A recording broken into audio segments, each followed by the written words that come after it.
अपने आप को सुकून दें, अपने आप को मुतमईन करें, कहें रब बड़ा ही मेहरबान है, उसने जहां अच्छा समझा है वहां उसने मुझे रखा है।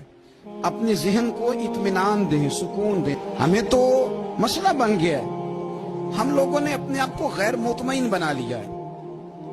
हम उन सारी चीजों की डिमांड करते हैं जो हमारे मालिक ने मुनासिब नहीं समझी हमें देनी। हमें अपने आप को मुतमईन करना चाहिए, सुकून में रखना चाहिए।